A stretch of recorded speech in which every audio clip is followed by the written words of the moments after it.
आप सब बीते कुछ हफ्तों से बिहार में लगातार चल रही बदल रही घटनाक्रम से वाकिफ हैं। आपका मैं तो मान लूँगा, मैं उधर ही देखूँगा, लेकिन उनके बारे में क्या कहूँ जो कभी इधर देखते हैं कभी उधर देखते हैं।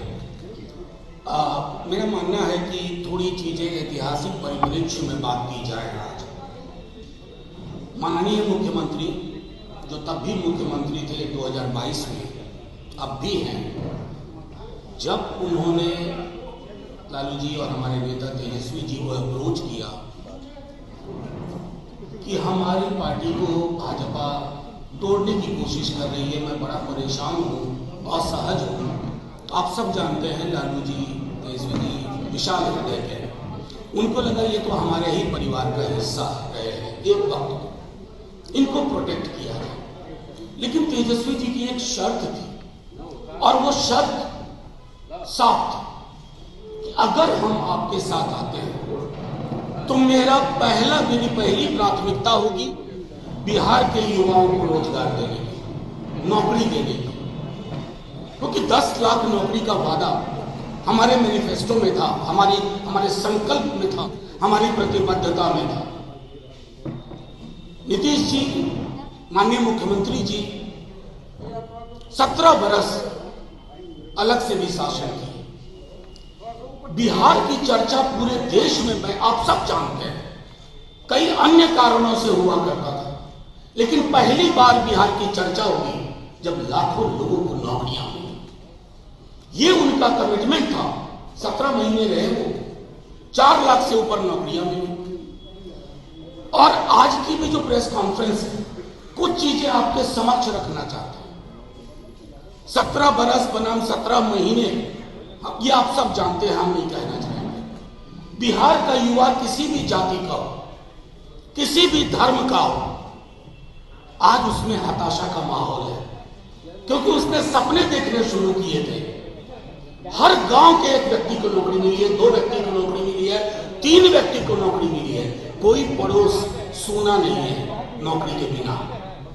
तो सरकारें बनती क्यों हैं?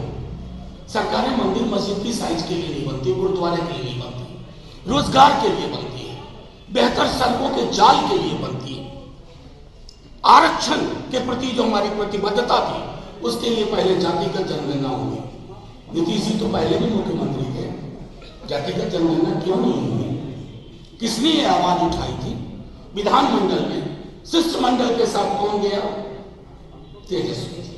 खैर, उसके बाद आरक्षण का दायरा बढ़ा 65%, और लगातार मांग रही उनकी कि केंद्र ढुलमुल रवैया न अपनाए, इसे 9वीं अनुसूची में शामिल करें। बहरहाल ये केंद्र के विवेक पर, उनके संकीर्ण मानसिकता के बारे में मैं कुछ कहना नहीं चाहता।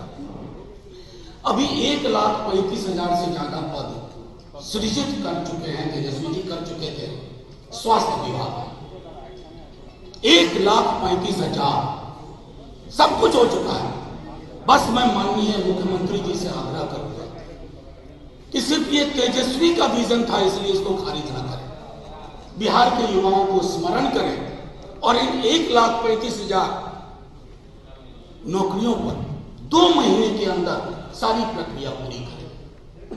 चूंकि तेजस्वी का आइडिया था, अरे क्रेडिट उसको जाएगा ना, हम इतनी छोटी राजनीति में भरोसा नहीं करते।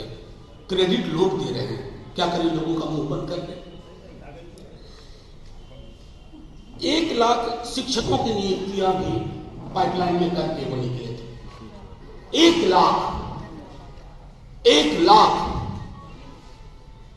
उन पर भी आपका, उन शिक्षकों की नियुक्तियों को आपका कोई विभाजन ना बनना पड़े, आप उनको पूरा करें 30 से 40 दिन के अंदर, तो एक संदेश जाएगा। लेकिन अगर आपको लगे करें तो तेजस्वी ने उसकी मिनिस्ट्री ने, उनके मंत्रिमंडल ने, उनके सहयोगियों ने ये किया था, इसको ना किया जाए।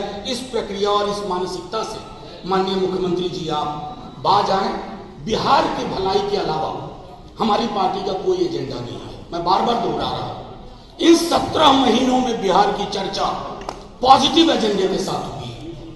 बल्कि मुख्यमंत्री जी जब कभी सदन में या कुछ बोल गए, हमने कहा ना, इससे विचलित नहीं होना, ये विचलित नहीं होना, उन्हें भी समझाए, आगे बढ़े।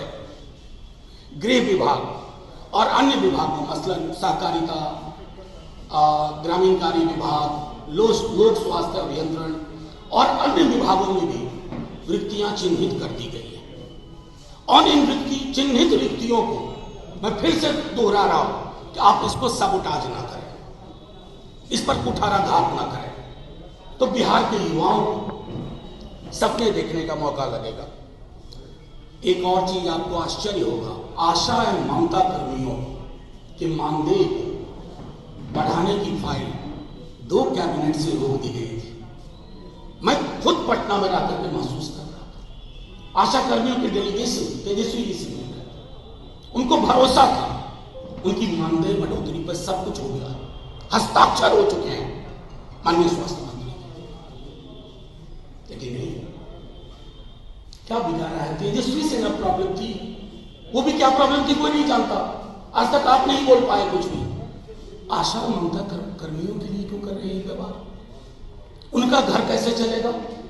अब तेजस्वी जी से राजनीतिक लड़ाई लड़ी, अरे वो तो उस मिट्टी के बने हैं, झुकेंगे नहीं, लालू जी के बेटे हैं। लेकिन आशा ममता कर्मियों का जो मानदेय बढ़ चुका है उसको रोकने की कोशिश ना करें। आप सबने देखा होगा, बीते दिनों मोइनुल हक स्टेडियम गए थे, सारा कुछ उसका प्रोसेस हो चुका है। मोइनुल हक स्टेडियम का, कई हॉस्पिटल्स की काया पलट की सारी प्रोसेस हो चुकी है। 5 स्टार होटल्स को लेकर के, निवेश को लेकर के कई सारी चीजें हो चुकी थी। इसको सिर्फ